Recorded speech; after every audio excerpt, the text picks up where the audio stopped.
नमस्कार किसान भाइयों, स्वागत है आपका अपने YouTube चैनल एग्रीपेस्टर पर।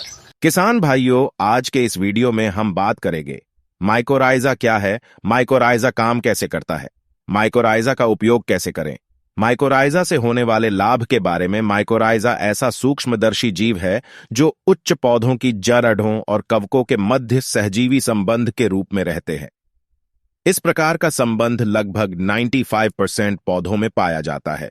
यह सूक्ष्म जीव मिट्टी में मौजूद पोषक तत्वों जैसे फास्फोरस, नाइट्रोजन और छोटे पोषक तत्व को पौधे के लिए उपलब्ध अवस्था में बदलता है ताकि पौधे की जड़ों को पोषक तत्व मिल सके।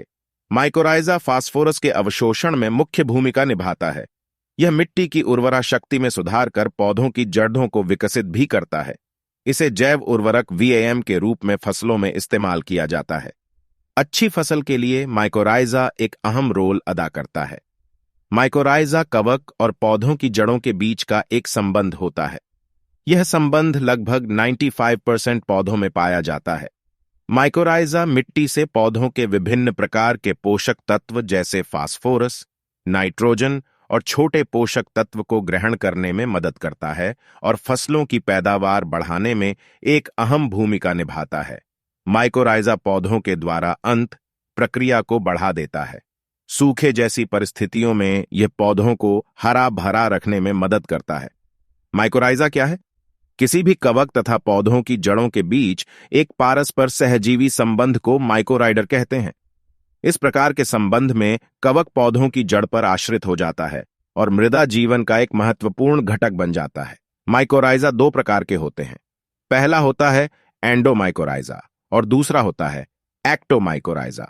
एंडोमाइकोराइजा पौधे की जड़ के कोशिकाओं तक प्रवेश कर जाता है, जबकि एक्टोमाइकोराइजा कवक के जड़ों के कोशिका के ऊपर एक प्रकार से आवरण बनाता है।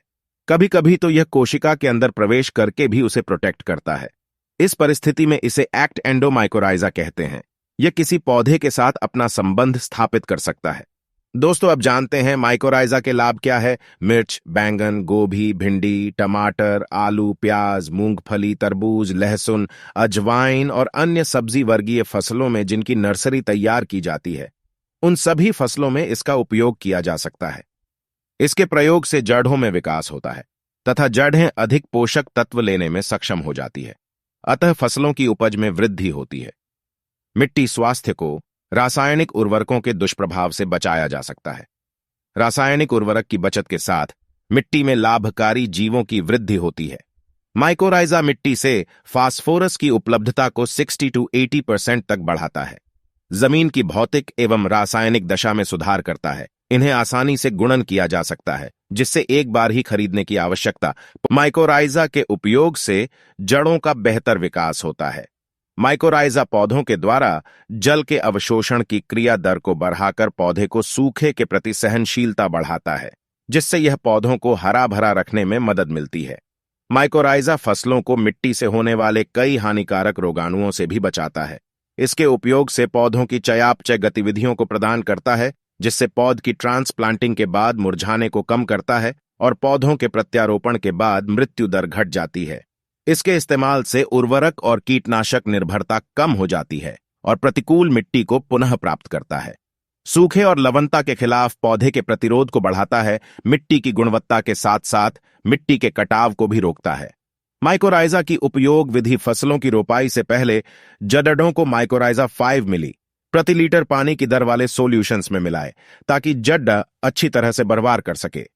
या पाउडर फॉर्म में उपलब्ध उत्पाद की 250 ग्राम मात्रा को 100 से 200 लीटर पानी में मिलाएं और पौध को खेत में लगाने से पहले 2 से 3 घंटे तक डुबाकर प्रयोग करें। इसका 250 ग्राम की मात्रा को 1 से 2 एकड़ खेत में ड्रिप या ड्रेंचिंग या सामान्य सिंचाई के रूप में भी दिया जा सकता है। एक फसल चक्र में 2 बार बुवाई और फूल की अवस्था में दिया जा सकता है। माइकोराइजा के उपयोग करते समय रखें ये सावधानियां। भंडारण करते समय ठंडी और सूखी जगह पर रखें। सीधे धूप से दूर स्टोर करें। उत्पाद के इस्तेमाल के 15 दिन पहले और 15 दिन बाद रासायनिक कवकनाशी और खरपतवार का उपयोग न करें। इसका उपयोग 2 साल के भीतर कर लेना चाहिए या मल्टीप्लाई कर लेना चाहिए, ताकि सूक्ष्म जीवों की क्रियाशीलता बनी रहे।